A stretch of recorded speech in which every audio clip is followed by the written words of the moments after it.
we better start. Ladies and gentlemen, welcome, welcome, welcome. I want to thank everybody for coming here today. I want to thank especially our panelists, who I'll introduce in a moment, to discuss an issue that's incredibly controversial right now. The debate is raging in Washington. There's all kinds of viewpoints, some of them fueled by politics, some fueled by just plain testosterone, that are coming out on this. But I hope we can look at the agreement carefully and objectively today, but not without a certain amount of passion and interest. And the agreement has very important implications for all of us, whether we support it or not. We understand the problems of Iran in the region are not going to go away. And as the deal is implemented, it's going to require a lot of supervision, a lot of diplomacy to keep it on track. It's going to require a lot of additional diplomatic and political work to make this breakthrough produce more than a nuclear agreement, to make it produce a broader understanding and a positive reintegration of Iran in world politics that some of us hope for. So we have with us today a number of remarkable people from different disciplines to look at the deal, try to understand the deal, help us understand the deal, its ramifications and implications. Let me start the introductions with Dr. Leon N. Cooper, Thomas J. Watson Professor of Science here at Brown, winner of a Nobel Prize, among many other honors. He worked at the Institute for Advanced Studies in Princeton when Einstein was there. Now he's here working on neural networks and real-world applications of biological memory. So very interesting topics that we can talk to him about some other day. But he's a real physicist who can explain some of the more important aspects of the agreement, including the end to plutonium production that was discussed in an article in the science section in the New York Times last week, if any of you saw that. Now, one of the things I want to note about Dr. Cooper is he signed a letter with 28 other distinguished scientists to endorse the Iran deal. Now, I signed a letter with 99 other ambassadors to endorse the deal. So I calculate the conversion rate of ambassadors to physicists as 3.448 ambassadors equal 1 physicist. So that's probably right in the broader scheme of things, but any of you thinking about your future career, keep that in mind. We also have with us today another scientist, Dr. Derek M. Stein. He's also equal to 3.448 ambassadors. He's an associate professor of physics and engineering here at Brown, and he's worked in the Netherlands and various other institutes as well. Here at Brown, he works on nanoscience and biomolecules. This bio keeps coming up when you talk about physics these days, which I think that's another seminar we should do. He told us he was going to come here to explain, quote, how to make a bomb and how the deal affects Iran's ability to do that. So just a personal note, I wouldn't stay for just the first part of his presentation. The FBI might start following you if you only listen to the how to make a bomb side. So stay for the whole part, the whole thing, when he starts talking. We also have with us a very special visitor from the Naval War College, Dr. Thomas Nichols. He's an expert and commentator on national security strategy, nuclear issues, and nuclear forces. He was trained as a Soviet expert, currently a member of the Carnegie Council on Ethics and International Affairs, in addition to his teaching of strategy at the War College. So he can really address this issue in its broader global and regional context, and you'll find he has a very clear point of view. We also welcome this afternoon 2 of our own. First, Dr. Nick Miller. He's an assistant professor here at the Watson Institute, an innovative new expert on nuclear non-proliferation, especially the factors that led countries to decide to build or not to build nuclear weapons. And I think since I introduced him last, he won a major prize for his dissertation. So, congratulations. And finally, we have with us Sue Eckert, also here from Watson. She's worked in senior positions in Washington at the Commerce Department, currently spends a lot of her time working with the United Nations committees that implement sanctions policy. She's an expert on international collaboration and targeted sanctions, and so we'll look to her for to explain sanctions and pressures that led to this deal and the relief that is promised, as well as the scene currently in Washington with Congress and politics. I want to thank everybody on the panel and everyone in the audience for coming. I look forward to hearing what you all have to say.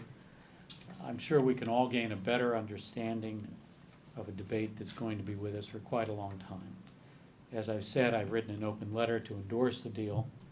I think it takes an important step by putting a cap on the Iranian program for 15 years and bringing Iran under stringent international safeguards. This agreement was the product of strict international sanctions that led to political change inside Iran and of determined diplomacy by Secretary Kerry and the Obama administration, as well as by their Iranian counterparts.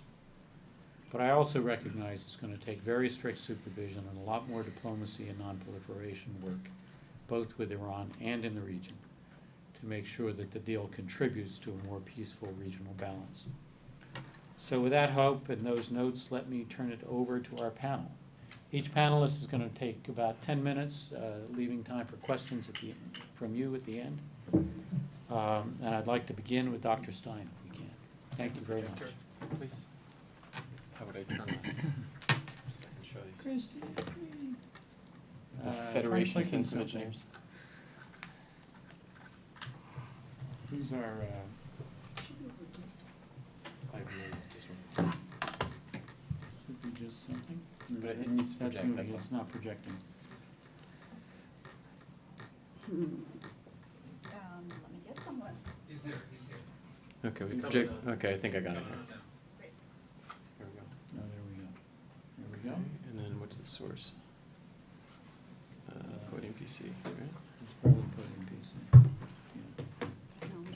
How we doing? Look, we got it. Okay, we What got you have to something. do is click hit present. Whoa, what happened? I just want to present this. Actually, what? No, cancel. How do I project this? Okay, Okay, now let's do this. Yeah, Oops. I think you gotta make that full screen too. Just full screen it. All right, good enough. Okay. There we go. Thank you. So what I wanted to do to begin is give you basically a crash course on the physics of nuclear weapons and energy so you can better understand the deal. Most of this material is taken from a first-year seminar that I give here at Brown, and so I hope you're not too intimidated by it. The key to making nuclear weapons and the key to nuclear energy is obtaining enough nuclear material. Your two options are uranium-235 and plutonium-239. These two materials are special because they're fissile. That means that if a free electron comes in and interacts with one of these nuclei, it can cause a fission. This is splitting the atom. A neutron. A neutron, what did I say? Electron. Electron, sorry, neutron. I've already done one. Okay. A neutron is the key to these reactions. It will cause the splitting of one of these fissile materials.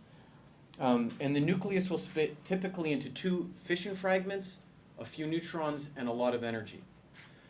Because this process is governed by quantum mechanics, there's some uncertainty into the distribution of the products, but they have to add up to the right mass and the right energy.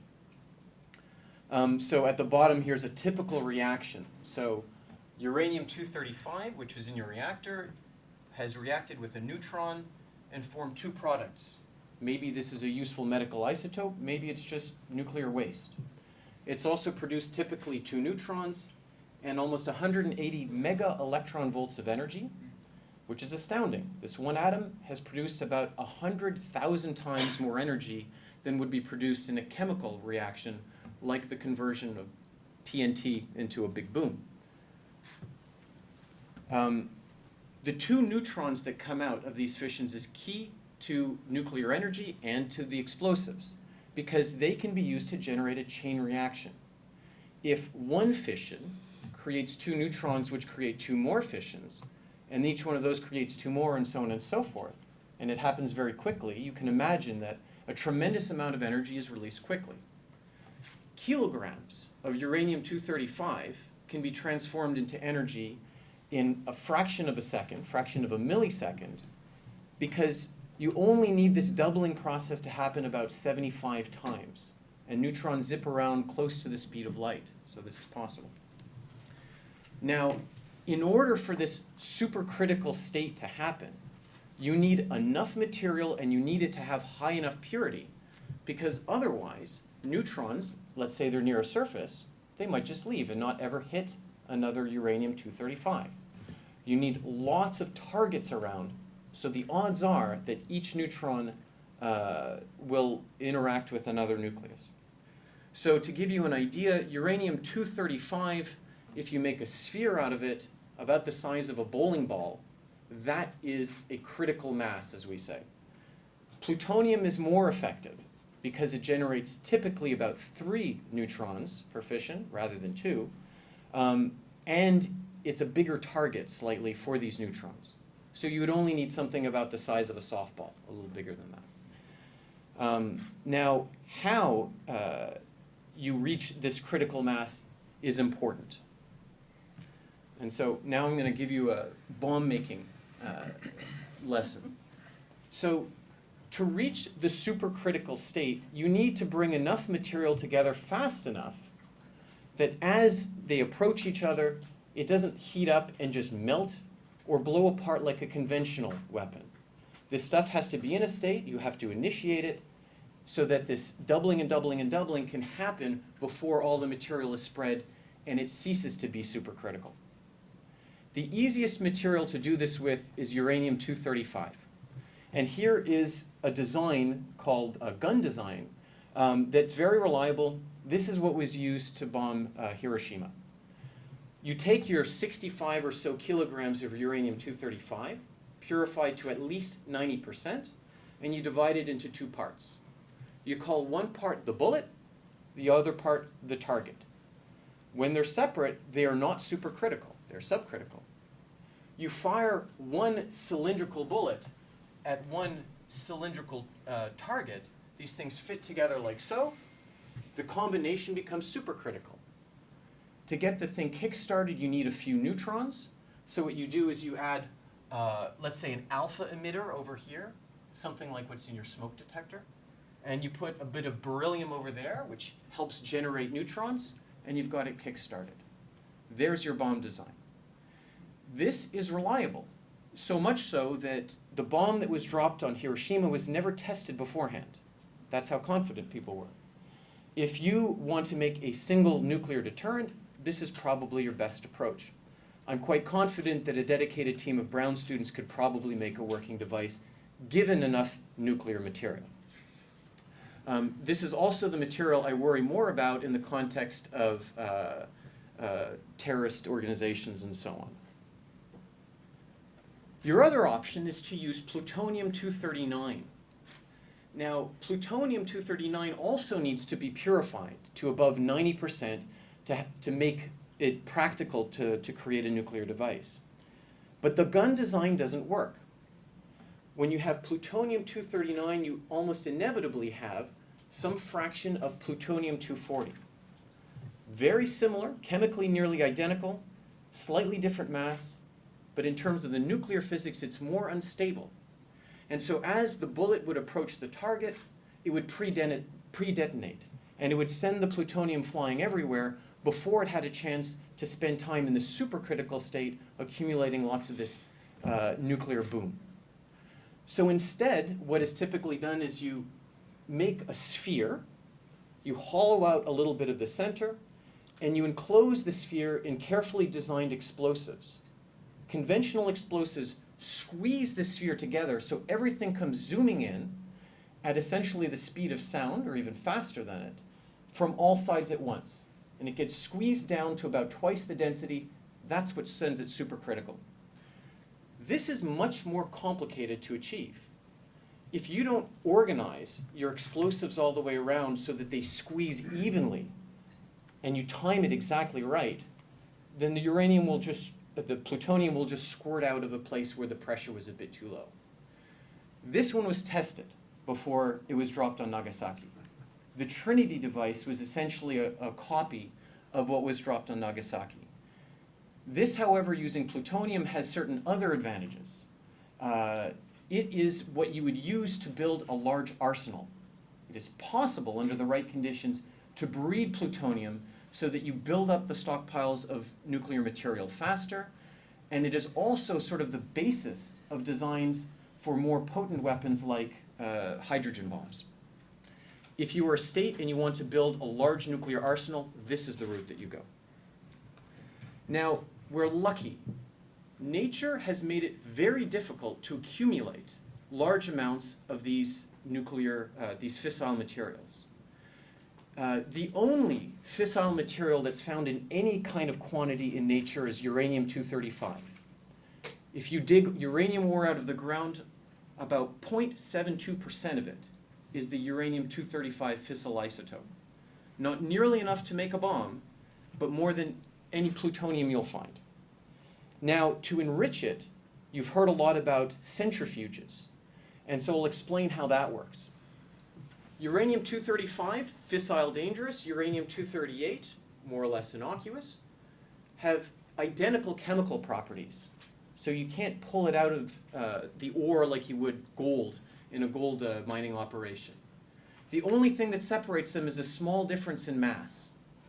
So what happens is you take your uranium and you convert it to a gaseous form called uranium hexafluoride. And in the gas, it turns out that the heavier stuff tends to sink a little bit to the bottom. The light stuff tends to float to the top, but it's a small effect. The weight difference is smaller than the difference between the oxygen and nitrogen in this room, so you can imagine that you would need to go large differences in height to see any appreciable refinement. So what you do is you increase gravity. You spin a centrifuge at Mach 2, the heavy stuff sinks to the outside, and then you sip the light stuff up through the middle, so it's slightly richer in uranium-235. You send it to the next tube, and then that one does the same thing, and it gets slightly richer. And there's a cascade of centrifuge tubes, like the one you see here in Piketon, Ohio. So in Iran, there are 2 facilities set up to do enrichment of gaseous forms of isotopes. One is in Natanz. That is the one that will continue to refine, to enrich uranium. And the other one is in Fordo, which will be converted to producing medical isotopes. Now, here's what Iran has agreed to do according to the terms of the deal. The stockpile of enriched uranium, enriched in this case means anywhere up to 20%. Over 20%, it's called high enriched. It gains an extra word, and that's an important one because then it starts to approach utility for weapons. In any case, its low enriched uranium will be reduced in stockpile from 12,000 kilograms to about 300. If Iran tried to convert all of its existing stockpile into weapons, they could get as many as about 10. After they give up their stockpile, they will produce 0. They will not have enough to make a single weapon on hand. The number of operating centrifuges will be reduced from about 19,000 currently to 5,060. That slows down the potential rate of enrichment. And so whereas previously they could have enriched enough to make a bomb in a few months, 2 or 3, now it would be over a year. The ones that will be allowed to operate are the least efficient at refining, at enriching uranium.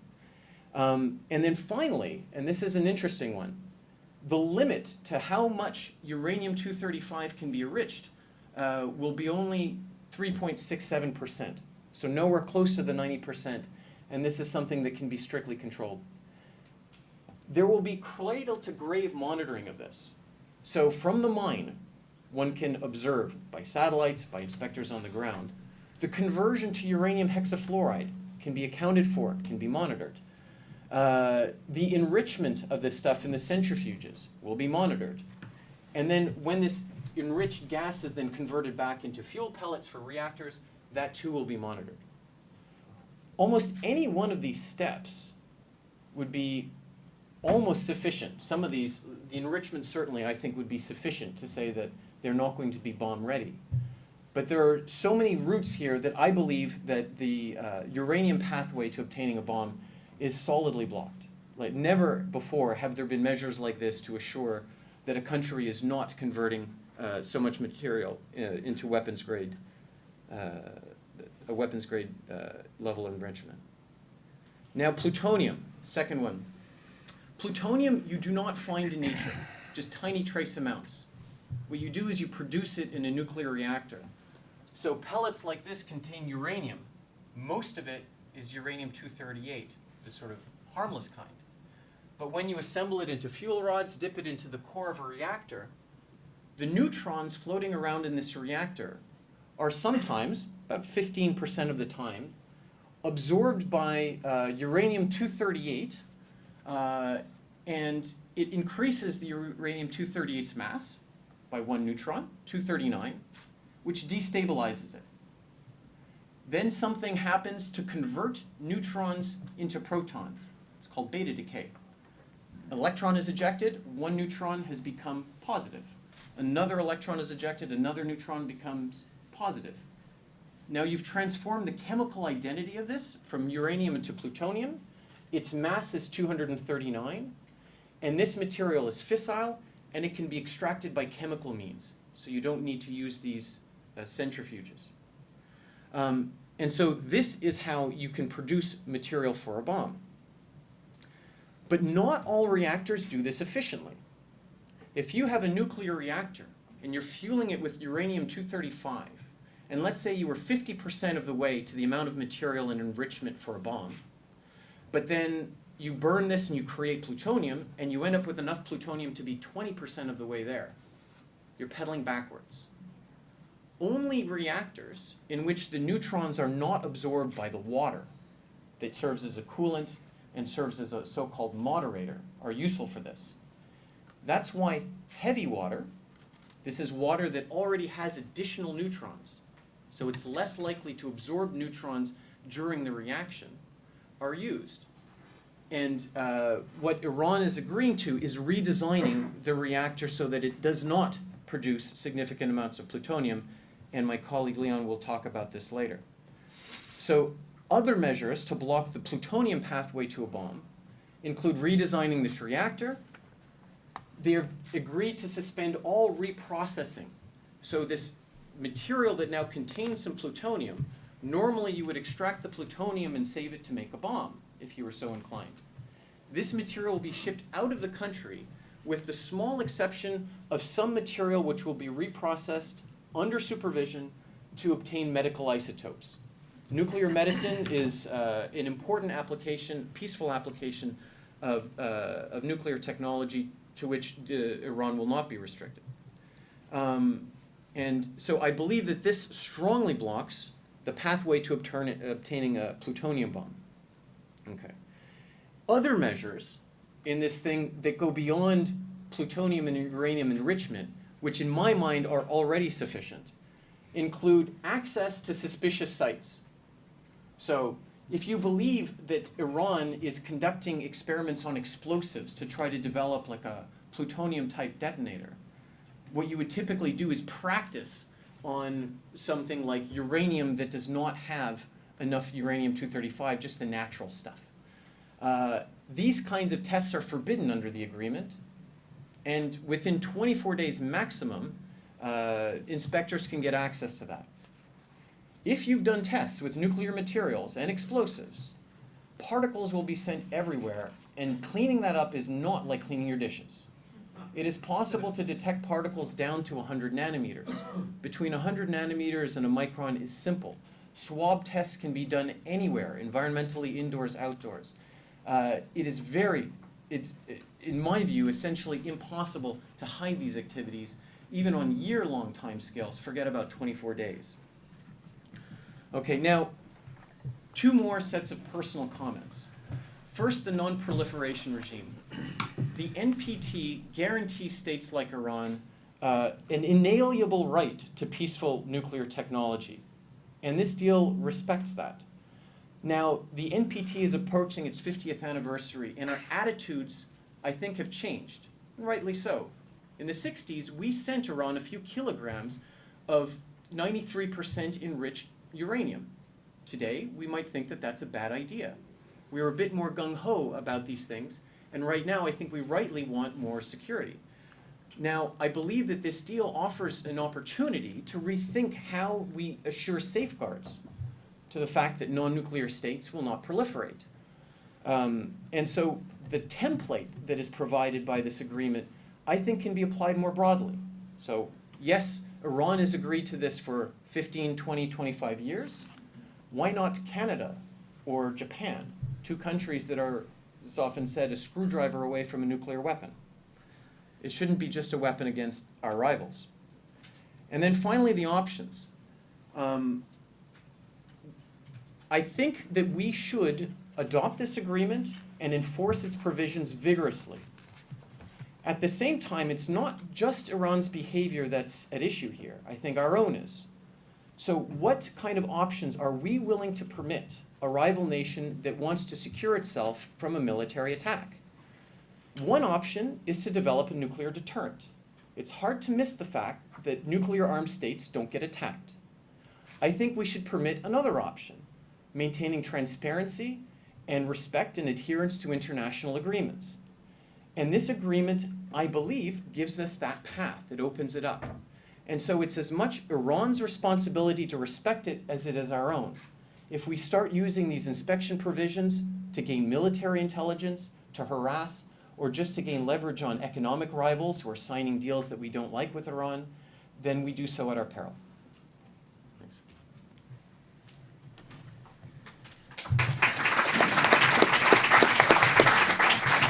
Thank you very much. Dr. Cooper. Let's see, is one of these things working? Derek, you've covered just about everything that I might have wanted to say, and you've given a brilliant explanation. So I'm going to just confine myself to it. First of all, I want to read a letter that I signed with 28 or 29 other knowledgeable scientists supporting this, congratulating the president. And I think it will some of the points will be made clear by what Derek has said. Dear Mr. President, as scientists and engineers with knowledge of the physics and technology of nuclear power and of nuclear weapons, we congratulate you and your team on the successful completion of the negotiations in Vienna. We consider the Joint Comprehensive Plan of Action, JCPOA, of the United States and its partners. It will dramatically advance the cause of peace and security in the Middle East and can serve as a guidepost for future non-proliferation agreements. And some of this, I'm just repeating what Derek said, but we said it first. This is an innovative agreement with much more stringent constraints than any previously negotiated non-proliferation framework. It limits the level of enrichment of uranium that Iran can produce, the amount of enriched uranium it can stockpile, and the number and kinds of centrifuges it can develop and operate. The agreement bans the reconversion and reprocessing, and it requires, and this is a very important point that I want to return to, it requires Iran to redesign its Iraq research reactor, that's the heavy water reactor, to produce far less plutonium than the original design, and specifies that spent fuel must be shipped out of the country without the plutonium being separated. Now, there was an article in the New York Times science section about a week ago that discussed this amazing consequence of the deal that had been unexpected. And to my mind, the shutdown of this Iraq reactor, which is a plutonium factory, is one of the most important elements in the deal. A key result of these restrictions is that it would take Iran many months to enrich uranium. Contrast this with the situation before the interim agreement was negotiated. At that time, Iran had accumulated enough 20% enriched uranium that the required additional enrichment time for weapons use was only a few weeks. One of the things that we sacrificed in this agreement that some people complain about is complete knowledge of where Iran is in its previous nuclear efforts. And I think this is partially a political problem because Iran's official position was that they weren't developing nuclear bombs, whereas they were, and they were working very hard, and it's very embarrassing for them to admit it. And so I think Kerry wisely gave up an investigation of where they were in exchange for control over what they're doing in the future. My own opinion is they probably were very, very close. And I think they could have had a bomb in a few weeks or a few months without this agreement. This agreement also provides for innovative approaches to verification, including monitoring of uranium mining, milling, and conversion to the hexafluoride. That's the gas that's used in the centrifuges to make the separations that Derek mentioned. Centrifuge manufacturing and R&D will be monitored as well. The Natanz facility, that's one of the places where they do this, will be the only location where uranium enrichment is allowed to take place for 15 years, and it will be outfitted with real-time monitoring to assure rapid notice of any violation. The authority is provided for real-time monitoring and spent fuel as well. Concerns about clandestine activities in Iran are greatly mitigated by the resolution mechanism built into the agreement. The 24-day cap on any delay to access is unprecedented, and as Derek mentioned, once you're doing this, it's very hard to hide it, and will allow effective challenge inspection for suspected activities. Uranium enrichment, construction of reprocessing or reconversion facilities, and implosion tests using uranium. The implosion tests would be tests of a plutonium bomb. I don't know why they say implosion tests using uranium. The approach to resolving possible military dimensions is innovative as well. The IAEA, that's the International Agency, must be satisfied that it is fully informed of any previous activities in order to guide its future verification plans. The agreement also, for the first time, explicitly bans nuclear weapons R&D rather than only their manufacture, as specified in the text of the Non-proliferation Treaty. Some have expressed concern that the deal will free Iran to develop nuclear weapons without constraint after 10 years. In contrast, we find that the deal includes long-term verification procedures, some of which last until 2040, and others that last indefinitely. On the other hand, we do believe that it would be valuable to strengthen these more durable institutions. We recommend that your team work with the IAEA to gain agreement to implement some of the key innovations into existing safeguard agreements. This will reduce proliferation risks associated with the National Fuel Cycles facility worldwide. Thus, in the future, when Iran is treated the same as all nuclear weapon states with nuclear energy programs, all such programs will be more stringently unconstrained and verified. As you have stated, this deal does not take any options off the table for you or any future president.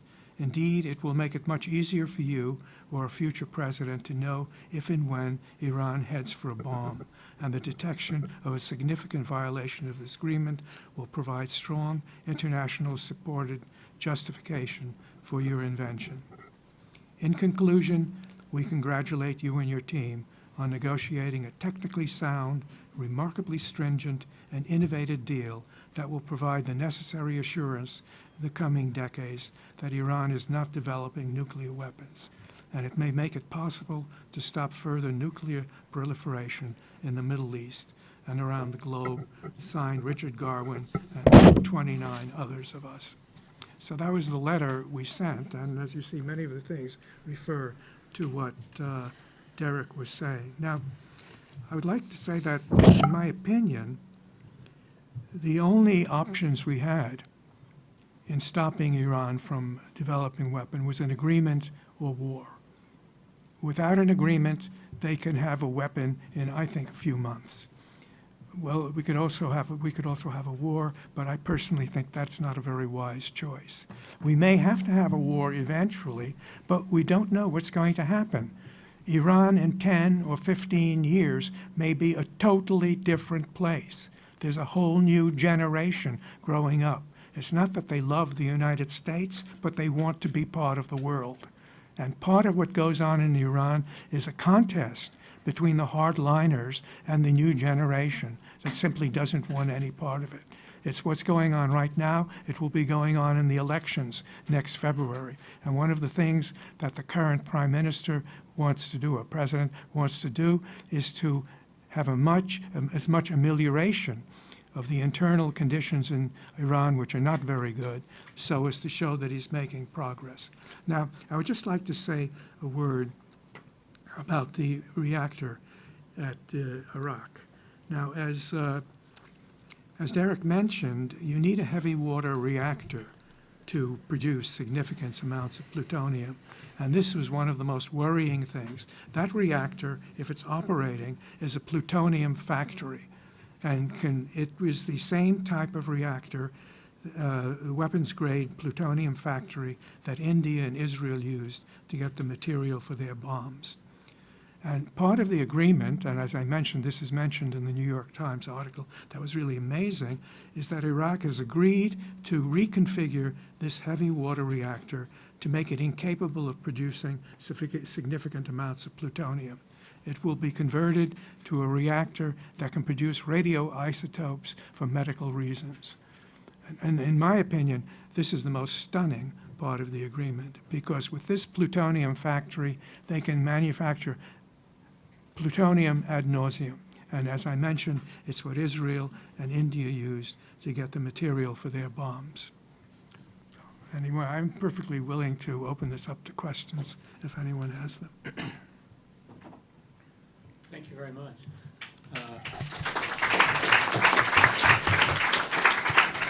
Dr. Nichols. Well, Before we start, maybe we can invite people. There are seats down front here in the second row, first row, so please come down. Guessing that's going to be the last round of applause we'll hear for a while. This is probably a good time as well to say that I don't represent the U.S. government or the Navy or anybody but myself here. This is the second time in my career I found myself on a panel disagreeing with a Nobel laureate, so clearly I'm doing something wrong, especially since I'm working on a book about never arguing with experts in their field. So I'm going to speak as an expert in policy, not as science. My objection to this deal has nothing to do with the assembled immense brain power at this panel about the technical details of the Iran deal. I object to the politics of this deal from the get-go. I would never have opened these negotiations. I certainly would never have opened these negotiations without preconditions. This is a form of diplomacy that I am completely unfamiliar with, looking at 40 or 50 years of American diplomacy. I have tried to reverse engineer what I think is the White House's intention. I can only come up with two things. One is that this really isn't about nuclear weapons. This is about removing the United States from the Middle East and finding some other stable hegemon to deal with the problems in that region now that we are stepping away from it. And I think there's evidence that we've done that in other places by outsourcing Middle Eastern security to the Russians, for example, and now to the Iranians.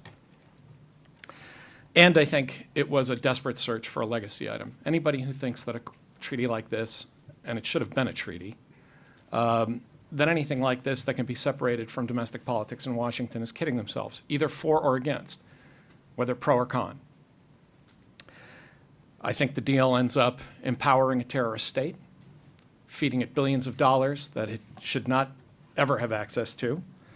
I take the point that perhaps Iran was within 3 months, 6 months, a year of a deal, although I am surprised that some opponents of the deal have had it thrown back at them that, well, the national intelligence estimates were wrong. They said Iran would have a deal in a year, and then they said it would be 3 years, and then it would be 5 years, and it's always been longer than we think. Suddenly, when it came time to sell this deal, it was 30 days or 60 days. You mean the time to make a bomb? Yes. Oh, it's a very short time, believe us. You know what? You can take it up with the other folks who said, no, it was 3 to 5 years or 2 years or 10 years. I'm sure.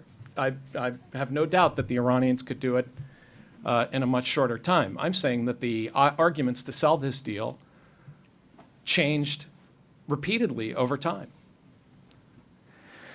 Part of the problem I have with the deal is that it's sold much like a highly advanced piece of technology that will work really well if everyone involved knows what they're doing.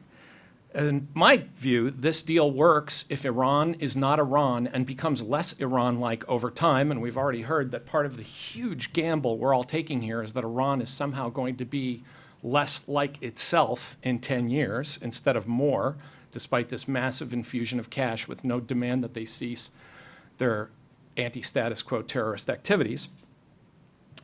It also requires the United States to be a vigilant, as Ambassador Boucher said, vigilant, follow-on diplomacy. There's no evidence that we're inclined to do any of that. I believe that the past several years, not just the Obama administration, but the Bush administration before it, has been about checking the box, getting away from foreign affairs as fast as possible, and moving on. This deal would probably work very well if the United States were not the United States and Iran were not Iran.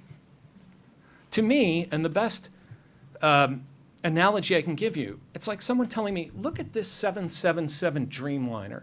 The engineers and scientists have created this perfect thing. And it's great. I mean, if you've ever flown the 777, it's a great airplane.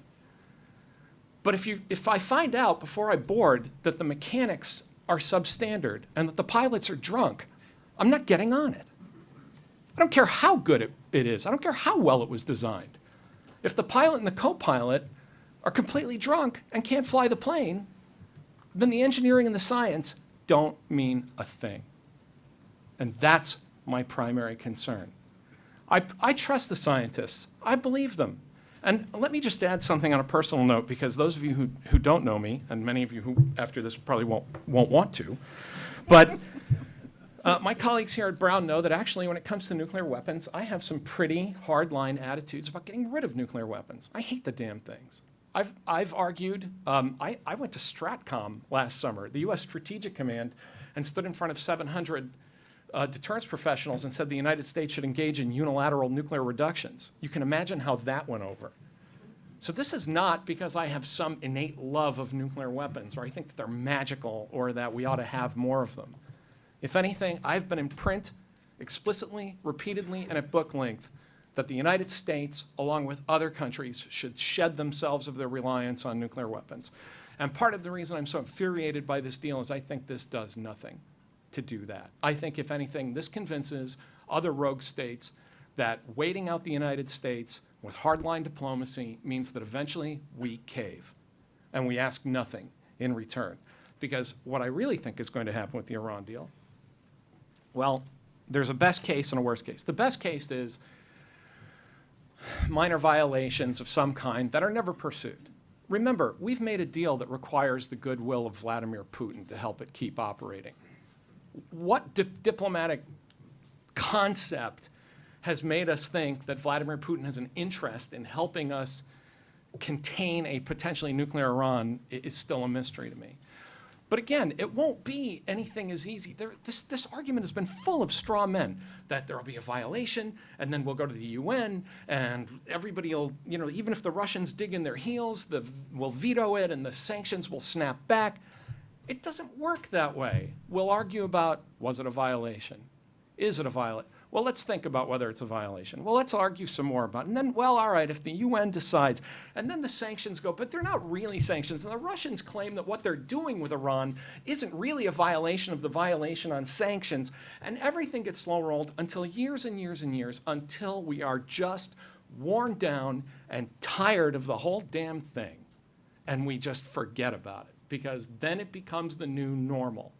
And the Russians, better than anybody, are good at establishing the new normal. Right now, an entire chunk of a sovereign country in the middle of Europe is under Russian occupation. And we don't even talk about it anymore because it's the new normal and has been for 2 years. And we don't even think about it anymore because the Russians are that good and we're that clumsy and inept.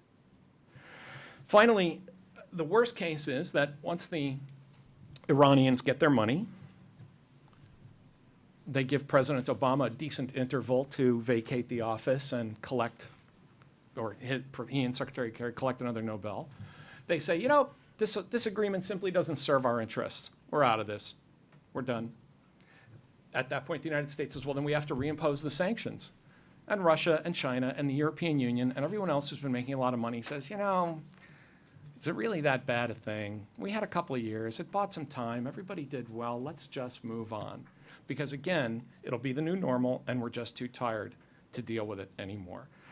I know that the question will arise, well, what would you have done? Well, besides inventing that time machine to go back and not open these negotiations. I'm a big fan of muddling through. I don't believe the sanctions were about to collapse, and I don't believe the Iranians were about to develop a bomb. I'm okay with isolating rogue regimes. I have no enmity against the Iranian people. I had none against the Soviet people. But they're not running their regime. And I think that eventually, you know, just like the North Koreans deciding, yeah, that IAEA thing, that was a great deal. We're going to break those locks off and we're going to develop a bomb. How we can proceed with this level of optimism after dealing with the North Koreans, as just one example, astonishes me. Because I think that the Iran deal is the biggest experiment in wishful thinking since the 1920s. I think that this is all predicated on best case analysis, not worst case analysis. And I will grant happily that the Pentagon, military planners, they're all about worst case.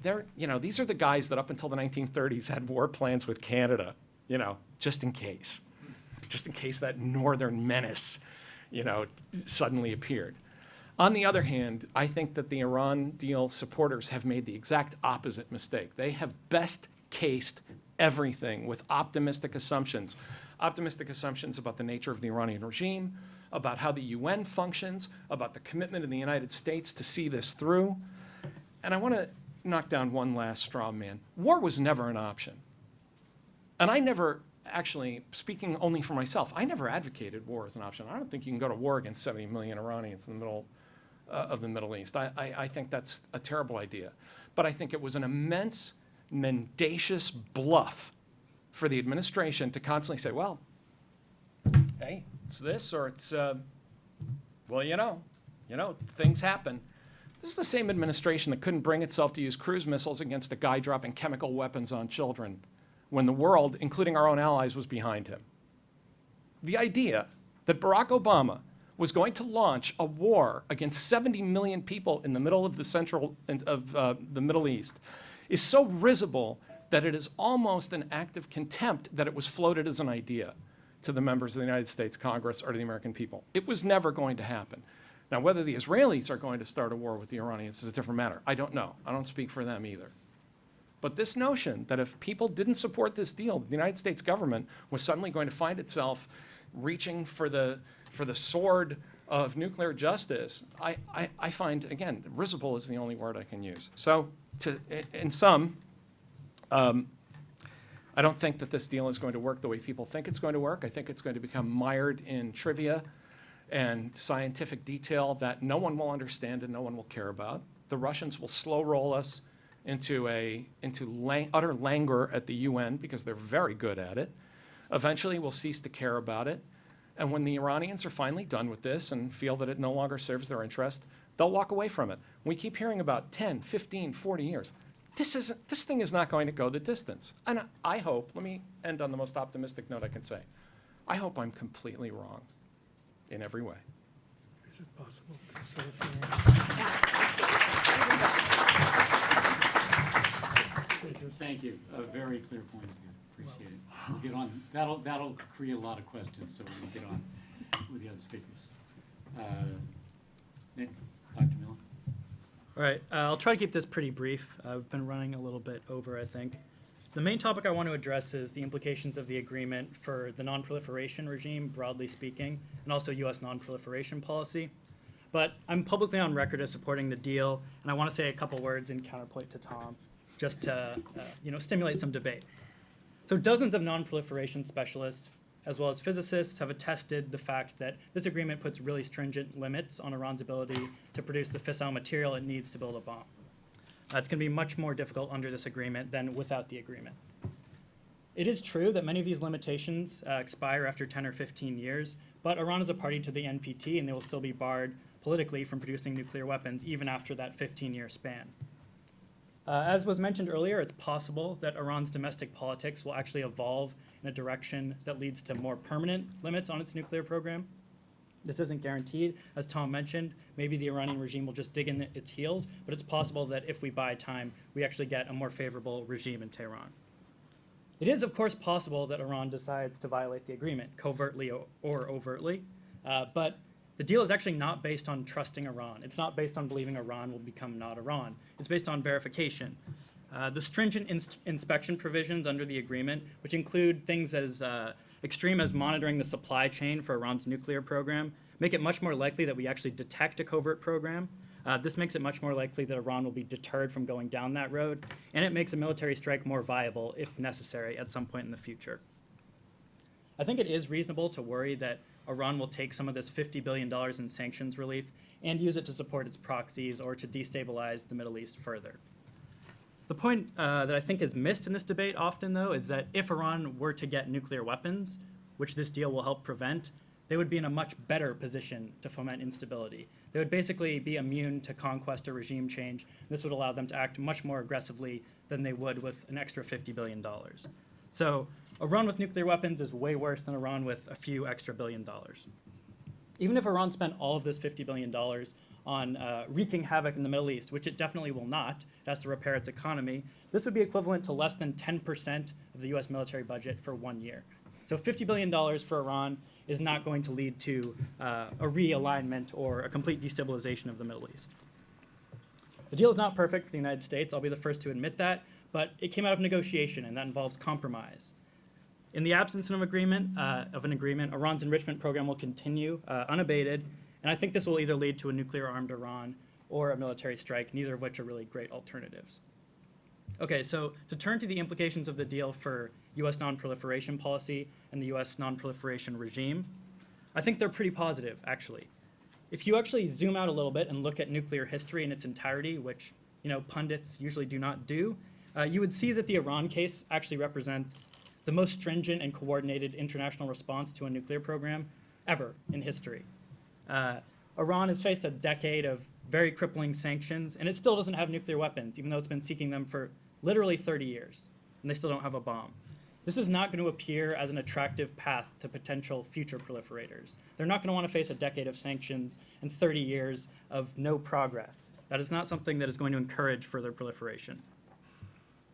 If there were not international sanctions, and if the US had not worked so hard to prevent Iran from acquiring technology starting in the 1980s, I'm pretty confident they would have a bomb by now. So this is a major success for non-proliferation if you zoom out a little bit. Turning to some of the criticisms that are often made against the agreement. So one criticism that you'll hear from time to time is that the US is making an exception to its non-proliferation policy by essentially recognizing that Iran has a right to enrichment. The argument here is that this will lead other countries to seek the same right from the United States, and as a result, you might create a new generation of nuclear threshold states that could build a bomb in short order if they decided to do so. I think there are a couple of problems with this argument, even though it seems kind of persuasive at first. The first part is, while it's true that the US has opposed the spread of enrichment and reprocessing technologies for decades and decades, these technologies are actually protected under the NPT because they have potentially peaceful applications for creating nuclear fuel. Second, it is actually not true that Iran is a unique exception. It's not the only country that the United States has permitted to maintain enrichment or reprocessing technology. Japan, Germany, Brazil, Belgium, Sweden, just some of the countries out there that also have enrichment or reprocessing technology and that the US has acquiesced to maintaining that technology. Many of these countries get this technology, and even though they have the capability of building the bomb, they choose not to do so. That is something that Iran is in a position to do as well. So there's no deterministic link between acquiring this technology and actually building a bomb. Third, I think it's pretty backward to argue that Iran's rivals are going to be more motivated to get nuclear weapons now than they would be if there was no deal. So now Iran's nuclear program is much more limited than it was previously. So why would this lead its rivals to be more interested in nuclear weapons? Saudi Arabia, Turkey, and Egypt have all refrained from pursuing nuclear weapons for the last 30 years, even though Iran was actively going down that road. And now that Iran's program is more limited, it's not really logical to say that those countries now are going to decide they want nuclear weapons. I think they'll refrain just like they have the last 30 years. Finally, even if some of these countries do decide they want to acquire enrichment technology or move towards a nuclear weapons program, they're going to face very strong US opposition, And the US has much greater leverage over all of these countries than they do over Iran, and that would make the prospects for coercive success much higher. Finally, there are several cases where the US has been more completely successful in its non-proliferation efforts, and sometimes analysts will point to these as examples of how the US could have done better in the deal with Iran. So for example, South Korea, Taiwan, and Libya were all convinced by the United States to entirely dismantle their nuclear infrastructures, or at least the sensitive aspects of their nuclear infrastructures. But these are actually really bad analogies because these countries had made much less progress than Iran had, so they weren't giving up nearly as much when they agreed to this deal with the United States. Obviously, it would be ideal if Iran did not have any enrichment capability, but this is not a realistically achievable outcome. So just to wrap up, I think this is a victory for non-proliferation. It's a victory for the non-proliferation regime. It's not perfect, but I think it's a pragmatic step in a difficult situation that we find ourselves in, and it will substantially reduce the odds of Iran acquiring nuclear weapons. Thank you.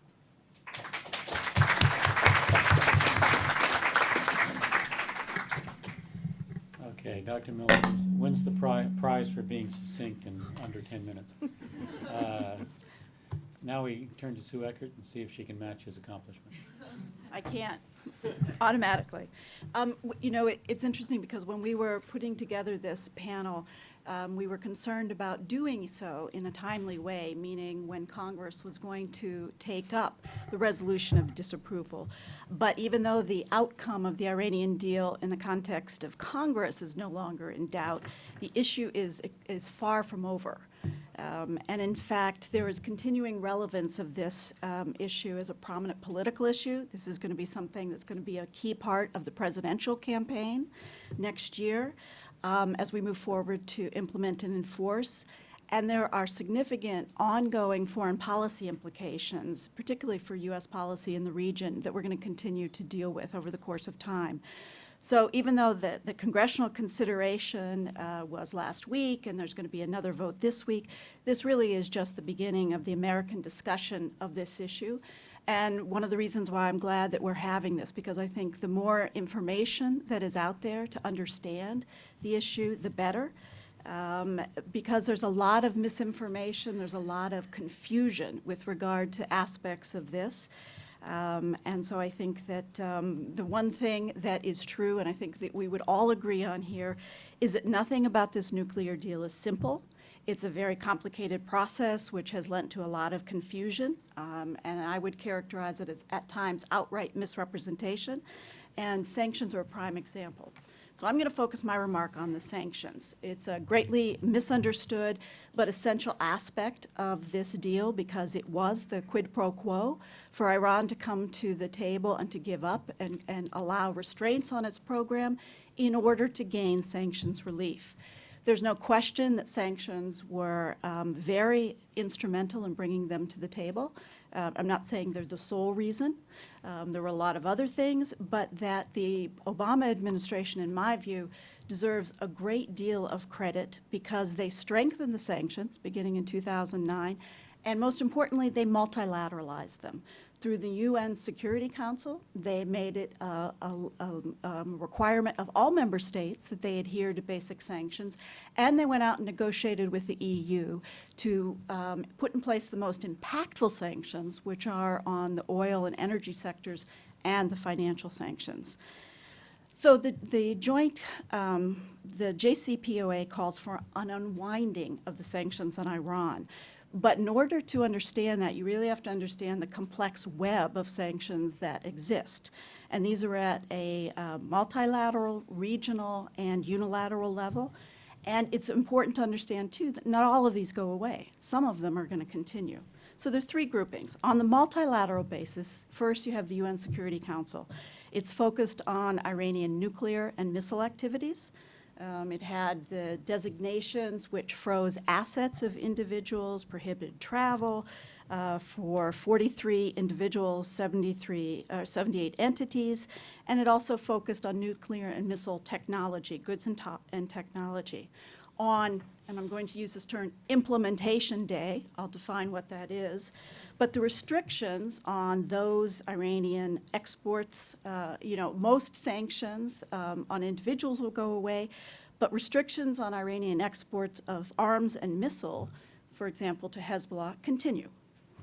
The second layer are EU or regional sanctions. And again, as I stated, these are the most impactful.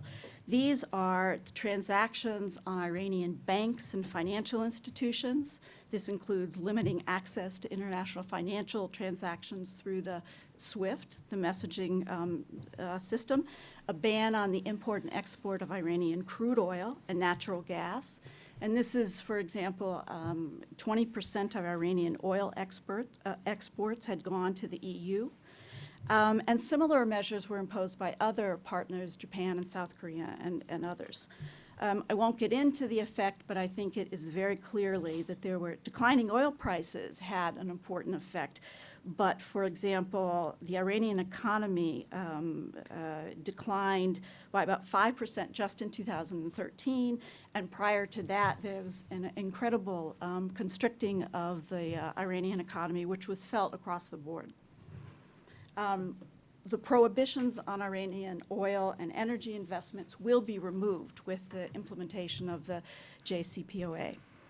Now, U.S. unilateral sanctions are an interesting case because we have had a virtual embargo on Iran since 1979, since the hostage crisis. And the range of U.S. sanctions are for proliferation, for nuclear reasons, for missile reasons, for terrorism, and for human rights. And the U.S. actually perfected the extraterritorial extension of U.S. sanctions to affect foreign companies who were dealing with Iran. Now, most sanctions, the nuclear sanctions will be lifted in large part, but all the rest of the U.S. sanctions for human rights reasons and for terrorism will remain. Most U.S. sanctions are going to remain in place. There are going to be certain exemptions, for example, for passenger aircraft passengers and parts, some foodstuffs. Those of you like pistachios and things like that, you're going to be able to import them now from Iran, some of the foodstuffs. But the whole point is that those activities of Iran, which continue to be destabilizing, promotion of terrorism, et cetera, we're going to maintain U.S. sanctions for those purposes. Those entities who continue to foment regional instability, the Iranian Revolutionary Guard Corps, continue to be the subject of U.S. sanctions. The U.S. will continue to impose sanctions on those trading with Iran on conventional arms as well as ballistic missiles. Now, a new issue that has arisen just recently, it's not new in the fact that it existed before, but in which there's a new attention, is the idea of state sanctions. And these are sanctions by individual 50 states which get to the heart of disinvestment, say, for example, pension systems or contracting by state entities. And there are about half the states have some of these measures. A lot of them are tied to the U.S. sanctions. And to the extent that they're tied to nuclear activities, some of them will go away. But these restrictions on state retirement plans and barring state agencies from dealing with certain entities are a new aspect. For example, Rhode Island has these, okay? So even though the JCPOA talked about, it had a specific paragraph referencing this, it says that the U.S. is to actively encourage state and local officials to lift their sanctions. It does not require it. But opponents of the Iran deal are actually promoting these new state sanctions, actually encouraging more sanctions and encouraging legal challenges as a new way to unravel the deal. This is potentially something very important that we need to take a look at. There is a very well-funded Defund Iran attempts to put these issues on the referendum of states, and also promoting judicial challenges that are getting into very complicated legal questions, which the administration is going to be forced to deal with in court. Those kind of legal uncertainties are likely to force the administration to a preemptive challenge or to intervene in proceedings for judicial review of these issues. Again, another way of addressing or tying up some of the, creating uncertainty over the implementation. Now, second range of issues is what happens, okay? How are these sanctions to be unwound? And one word to describe it, it's complicated. September 17th is the magic date by which, if Congress has not acted, the agreement proceeds. Has not acted on a resolution of disapproval, it proceeds. October 19th is the agreement will be formally adopted. And that begins the timing, the process by which Iran must begin to disassemble its more than 13,000 centrifuges, reduce its stockpiles of low-enriched uranium by 98%, convert the Fordo enrichment facility, and as Leon has talked, disable the reactor at Iraq. Only once those steps are completed, and as verified by the International Atomic Energy Agency, is implementation day. And implementation day is when those sanctions begin to be lifted and Iran gains access to the frozen assets. Now, it's uncertain when that's going to happen. Experts in the U.S. expect it'll be 6 to 9 months. The Iranians have said that it will be sooner, that they can do it sooner. But in any event, sometime in mid-2016, we have implementation day. Nothing's happening until then. The U.S. will waive many of its nuclear-related sanctions. Of the nearly 690 Iranian banks and companies on the U.S. sanctions list, about 2/3 will be removed, but an additional 43 will continue for the time period of the agreement, an additional 8 years. The EU and others will terminate UN measures, and Iran will gain access to the frozen funds. The number has been widely bandied about. People are talking about $200 billion. People talk about 50. In essence, we believe it's about $125 billion, but immediate access will only be granted to about $60 billion because a lot of those funds have already been obligated, for example, for projects in China. So the point is that if the terms of the agreement are not met, the JCPOA provides for the ability to reimpose those sanctions, both on a multilateral and a unilateral basis for nuclear-related activities. Now, one thing I think it's really important to note is that because the U.S. will maintain most of the sanctions for terrorism and human rights, most sanctions relief is not going to come for U.S. companies at all. It's for foreign companies. So by removing the secondary sanctions on foreign companies or banks doing business with Iran, the Iranians will get access to the banking system outside the U.S., but the U.S. is still going to block most business as the longstanding near-embargo status remains, okay? That's disconcerting for a lot of U.S. companies because their competitors are going to go in and U.S. companies are not. But what is certain is that implementation day is going to be complicated, especially for U.S. firms. Some entities, for example, in the Iranian Revolutionary Guard Corps, will continue to be subject to sanctions, and therefore they're going to continue to try to establish front companies to avoid them. And there's complications because there are differences in terms of the U.S. and the EU in terms of the list of entities to whom sanctions will continue. Now, another point, I know I need to wrap up soon, but one other point just in terms of snapback, because there's a lot of confusion and misrepresentation about what snapback. This is a key feature that the sanctions, the UN sanctions, will, quote, snap back if there's noncompliance. The snapback provision would permit the majority of an 8-member joint UN commission to reimpose sanctions based on any allegations that Iran is cheating. It is an unprecedented and quite a creative mechanism in terms of the UN Security Council. As someone who has dealt with the Council for many years, I was frankly shocked that we were able to get this. UN Security Council Resolution 2231 basically allows the reimposition of sanctions, but it's not an affirmative vote. If there is an allegation based on one member, okay, it defaults to reimposition. So this means that the United States by itself, even without the International Atomic Energy Agency, can trigger the reestablishment of the legal basis for the sanctions if they believe Iran has cheated. Now, this is not to say that this is something would be taken lightly or at great cost. I mean, there is a great cost for it because what it does is it frees Iran to leave the agreement at that particular point. So it's not something that's going to be taken lightly. There are hurdles to it. There are potential for poison pills. So I'm not saying that it's a panacea. And there are some significant hurdles, but in reality, I think it's a really important precedent, particularly in how the United Nations might be able to function in this period of great power conflict in which we and the Russians can't agree on much at all.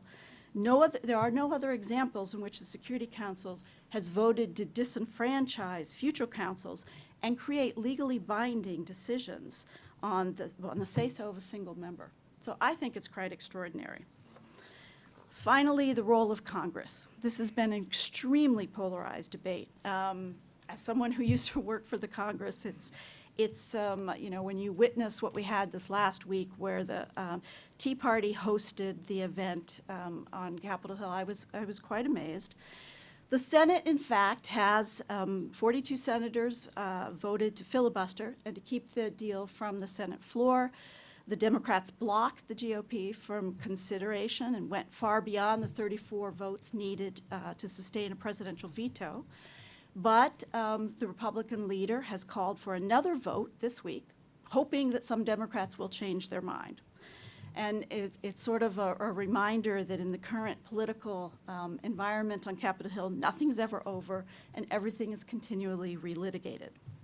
In the House, there were 3 bills, multiple bills, one in support of the deal, so they reversed that it wasn't a resolution of disapproval, but they forced Democrats to vote on approving the deal. That failed. They passed a bill restricting the easing of sanctions on Iran until Obama left office, and passed a resolution saying that the 60-day clock had not actually started because there were IAEA confidential agreements which were not submitted to the Congress.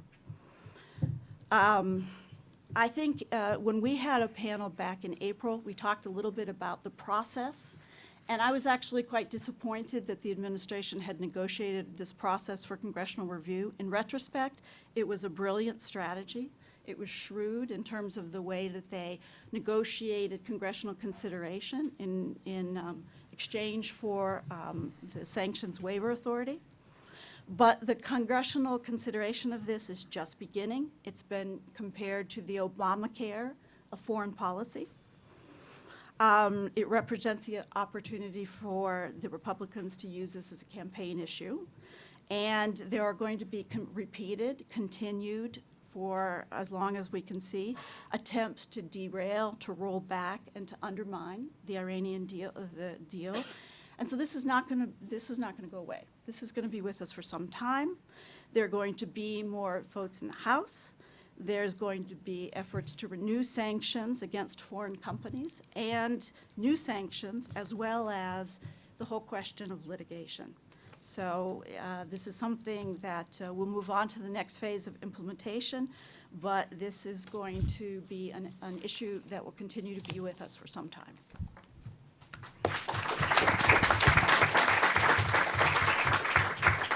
Thank you very much, and thanks once again to all of our panelists. We do have time for questions, so raise your hands, and I guess we'll start in the back and then go over here. Oh, it's not here. She's one of us. Interesting panel. I guess this is a question to the policy people. Let's say the next president is a Republican. What is to prevent the president from just undoing the agreement, just abandoning it? That it's not a treaty. Nothing, except because of the enormous complexity that Sue Eckert just talked about, this whole huge sticky ball of rubber bands is going to be bequeathed to the next president, and it's not simply a matter of saying, okay, the deal's off, we're going to put everything back. And we keep leaving the Russians out of this. What the Russians and the Iranians together were doing was to get the sanctions on the path toward relief, because they're not going to snap back. There's not going to be a ratchet. To me, this is a ratchet forward, that as sanctions come off, this took 30 years to put them in place. They're not all going to come back just because, I don't know, who's your least favorite Republican, Ted Cruz or whoever, says, well, the deal's off. And I think that actually the Republicans, I also worked in Congress, as Sue did, I think the Republicans are kind of on a kamikaze mission about a lot of this stuff. I don't think they ought to burn that much energy on it. Bob Corker is being pilloried by conservative Republicans for even putting this thing forward, although people, that know how the Senate works know that, well, the president could have simply said, fine, I'll just do it as an executive agreement entirely. If I were, forget the next president, I think the majority leader ought to say, let's have a couple of sense of the Senate resolutions, which are non-binding, but put people on the record and say, sense of the Senate, should this have been a treaty? Sense of the Senate, do you agree with this? Sense of the Senate, do you have faith in this? Because it would have put the Democrats on record. I mean, those are very useful maneuvers that could put everybody on the record as we go into 2016. As Sue pointed out, Republicans are going to use this as a campaign issue, and that's because one of the things we haven't talked about is that 3/4 of the American people are against this. Now, I'm not a big fan of. Where do you get that number? I made it up. I don't believe in a ad populum arguments to say, well, if enough people believe in it, therefore it's right. On the other hand, this was done in a topsy-turvy way so that it didn't require a Senate majority, that it could be filibustered against. I mean, I'm kind of amazed that I'm a former Republican, I'm not a Democrat, I'm an independent, but it's nice to see the Democrats rediscovering the romance of the filibuster all over again. Very instructive all of a sudden. So the next president, I don't think really matters on that. He's not going to be able to just, no matter what Ted Cruz or Donald Trump or anybody else says, they're not going to be able to snap their fingers and say the deal's off, because this is out of the barn overseas already. And remember, he won't get the international sanctions back without probable cause or much better. Well, go on. Are there any other questions? I had one on the left over here. This is a question, I guess, mostly for Professor Nichols. So you talked a lot about how the deal would work if Iran wasn't Iran. But I think it's worth another look at exactly what Iran is. To me, anyway, Iran feels like a pretty classic example of a neo-realist state. They're primarily concerned with their own security. Iran supports Hezbollah in Syria, for example, because the security vacuum that would result as if Assad were overthrown is a threat to them. They desire a deterrent of some kind because they literally have the guns of our Sixth Fleet trained over the Persian Gulf on their southern shore, and even still, they helped us out with the Taliban in 2001 because of security considerations. So, this deal kind of opens Iran up to utilizing security institutions, global security institutions, then I don't see a huge incentive for them to break the deal. This raises my concern about the degree to which realism dominates the study of international relations in the United States, because I don't see Iran as a realist state at all. I see it as an ideological state driven by heavily ideological propositions. In this case, they happen to be theocratic, but no different from other ideological states we've encountered, including the mid-20th century Soviet Union. I also find it frustrating when a terrorist state involved with organizations like Hezbollah, clearly committed to upending the status quo, says, well, you don't understand, we need weapons because we feel very threatened by everybody. Well, of course you feel threatened by everybody. You're a complete danger to your neighbors. To say, well, they've got the guns of the Sixth Fleet trained on them. Well, why is that? Ask how they got into that situation. I think it's ahistorical to say, well, they have the Israelis mad at them and the Americans are pointing guns at them, and well, of course they need a deterrent. No, there's a reason they're in that position, and the reason they're in that position is because they put themselves in that position by their own behavior and by their own public statements. In fact, I think one of the things that's remarkable is they've managed to keep, because they're such a large country, because they're an important country, because of their strategic position, I think it's amazing they've managed to stay in one piece this long. Well, one of the things you said was that you believe in muddling through. Yes. Remember that? Mm-hmm. Well, muddling through would mean that we would allow Iran to develop a nuclear bomb. Is that part of your, without that 20-minute response, is that part of your equation? No, and I don't think that was what was going to happen. I think the Iranians were getting a lot of mileage out of being at just the threshold of creating a bomb. They were getting all of the prestige and all of the... Why don't you believe the technical people who are telling you they could have had a bomb in a few months? I believe you, but I don't believe they would have done it. There's a difference between saying, I believe that you know it. But why not get a grip on it, for God's sakes? Yeah. How does this get a grip on it other than by relieving 112, let's take the middle figure. It gets a grip on it by preventing them from building a bomb. That's the whole point, and when as Derek and I have made. And when they exit the agreement, what do you plan to do? Well, there are a lot of things you can do. For example, we have these bunker-busting bombs, and we can War. bomb them. So it is, so now, Look, we this is always- actually the war argument. We're going to develop bunker busters, which we don't Okay. have yet, by the We way. do have, yes. The Israelis Let's move don't this have. Oh, the back Israelis, into, okay, well, so if all, let's see if if all there- goes wrong, we'll count on the Israelis to start a war. Okay. Somehow, I don't think, Let's I get back can't to believe I the just got other outflanked on the right. All right, sir. This is question. I don't know if this is a very theoretical question, but does Israel have the bomb? Yes. And, Yes. Okay, and as long as Israel does, will Iran ever give up the desire for and potential to get one? As Yes. long as Israel has one. Yes. Why? Well, they have. That's what they've done. If they believe that they can have security by maintaining transparency, I think that's what they want most. I think the question that we had earlier was right on point. They are threatened. I mean, what was earlier described as, the hostage crisis there might be known as the overthrow of the Shah. They were invaded after that, subjected to chemical weapons. They remember these things. It wasn't ancient history. And so what do you do to defend yourself, right? One deterrent would help. That's why I don't understand this argument why they have the capability to develop it. They have all sorts of nefarious interests, but they won't do it. Everyone knows that you're treated differently with nukes than without. That's why the French developed it, right?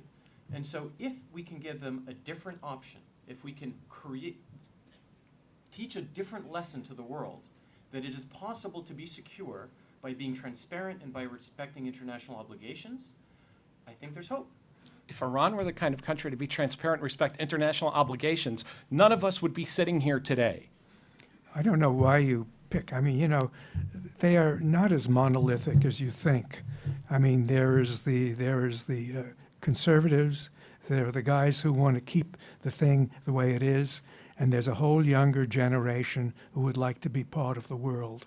And one of the big dramatic things happening here is which one will win. We don't know.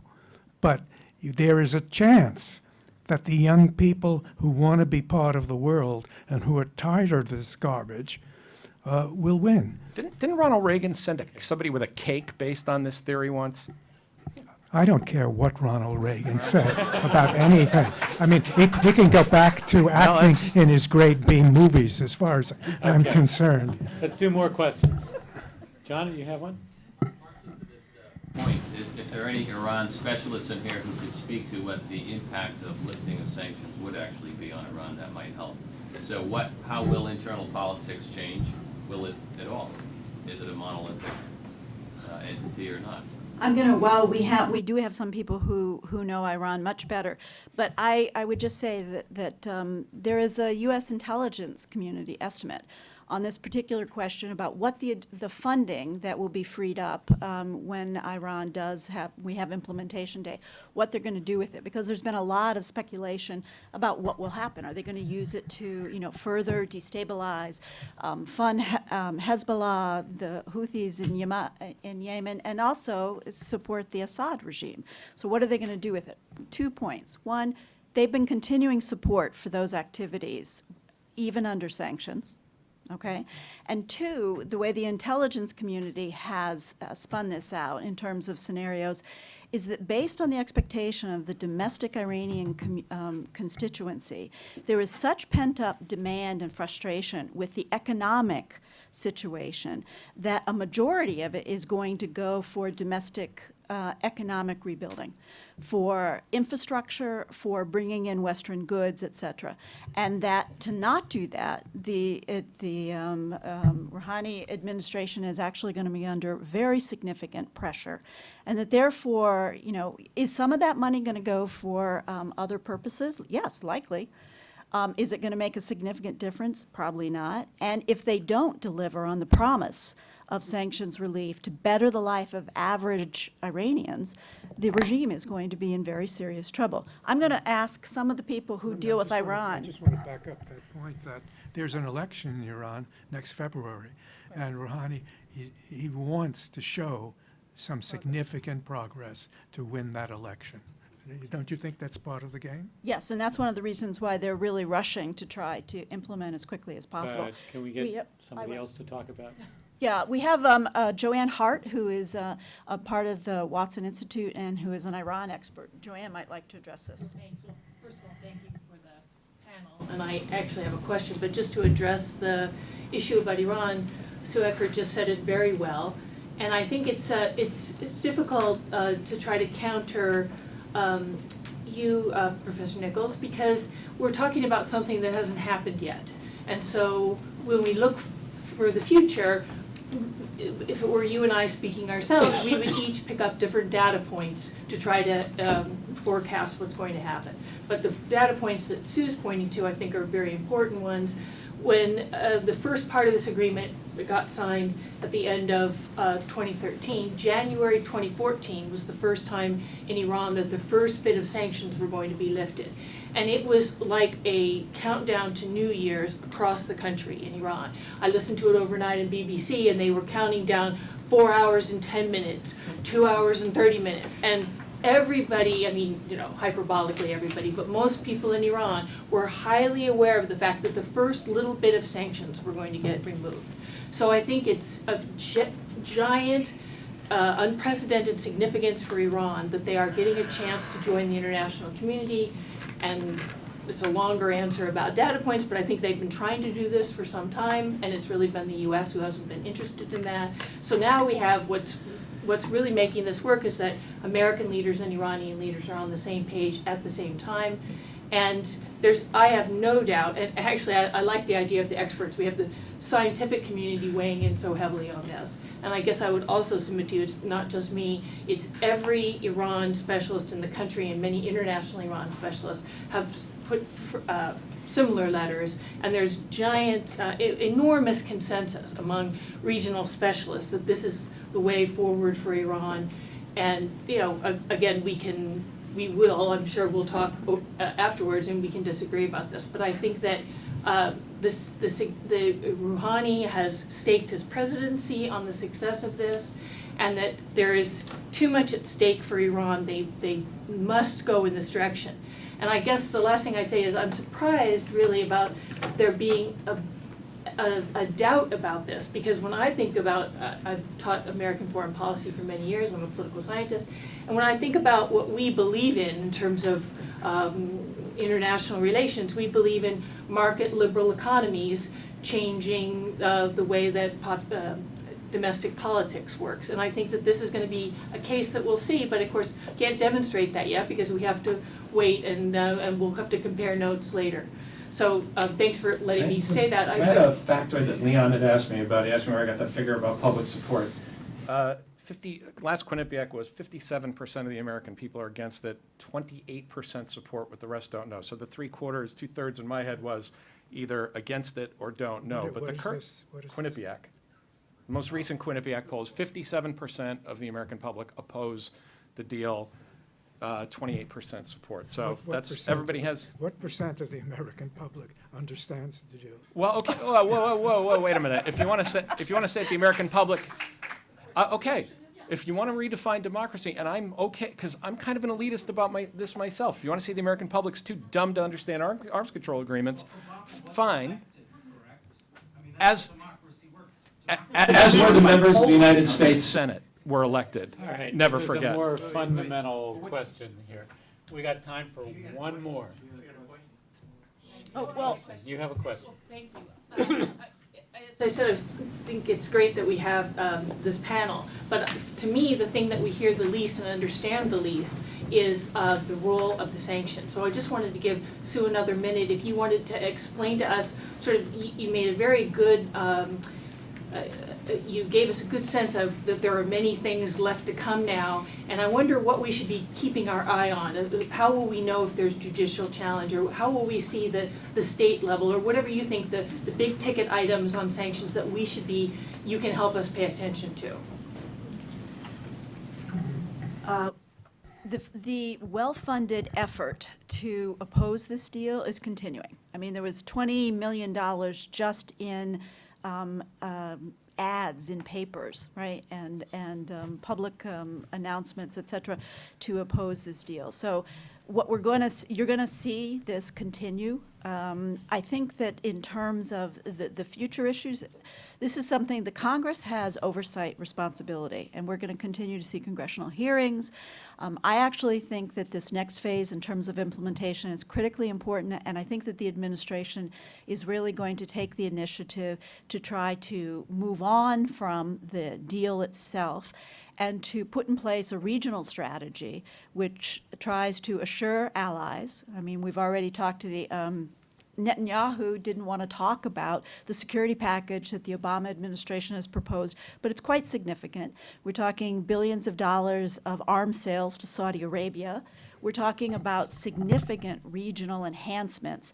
But above and beyond that, we're talking also about containing Iran's terrorist ambitions and working on that with the Congress. So I actually think we're going to see a lot more attention. Means it's not going to be opposed. I think that sanctions are going to continue to be something which the Congress brings up. They're going to try new attempts at sanctions. And as Tom said, you know, the idea of you see congressional resolutions to put the Democrats on the hot seat, that's going to continue as well. Every opportunity the Republican get, they're going to try to make this a campaign issue. And sanctions are new sanctions, extension of sanctions, trying to go after new activities and new actors are going to continue to be something. And so it's going to be hard to comprehensively address, but it's another thing I think that the Watson Institute can do in continuing to address this issue and creating a dialogue. One of the things is that we're going to, on our website, various people are invited to make contributions, and we're going to see if what we can do is sort of have a dialogue and a commentary about these issues, and maybe postings about what's going on to try to provide a service for understanding the complexity of all of these issues as we move forward. Can I say one thing about sanctions? When I first met Sue, I was a munchkin in the State Department working on sanctions on Iran and Iraq. And that was 1979, you know. And since 1979, we've had sanctions on Iran. Iran didn't really react in any serious manner until we got the international community to stop buying oil, which was only partially done. I mean, let's face it, the Indians were still buying, and I think the Chinese were still buying. But certainly the Indians sort of exempted themselves. And then when we got the financial sanctions on so that no banks could deal with it, that's when it really started to hit home and started to make a difference in domestic economy and politics. So what's going to happen is those are going to go away as UN sanctions. U.S. sanctions from terrorism, from human rights, and legislated sanctions that have been put on over the years are going to stay because this Congress is not going to lift any of the legislation. The prospect for actually lifting U.S. sanctions comes after a new Congress. We'll see what happens. And so basically U.S. firms are not going to be dealing with Iran in any great extent. Foreign firms will, and that's going to make it, you know, hard without very strong evidence to put the sanctions back in place. But, you know, at least that possibility is out there on Iran. Iran doesn't know for sure that it won't happen. So snapback has some pressure on Iran. But in terms of actually lifting U.S. sanctions, I don't see much changing in terms of U.S. companies operating in Iran. Okay. I gotta defer to my old boss. Just a point about the word containment. We continue to see containment as it existed during the Cold War. In terms of the Middle East, it's not simply containing Iran and its negative activities. There's an awful lot of that. It's containing this Shia-Sunni battle. It's containing ISIS as well. So you can't do that by simply sanctions or by military force. It has to be done by diplomacy as well. There has to be a forum where the Saudis sit down at the table with the Iranians to talk about the Middle East. And the United States can be very helpful in that regard. So I just fear that we continue to focus only on Iran because of this particular debate when we've got other problems, ISIS being the most important one. All right, well, I thank everybody. I thank the viewpoints of the panel. I thank everybody who asked a question and everybody who jumped up and yelled because they were moved. Thank you. So, meet your fellow. Meeting you.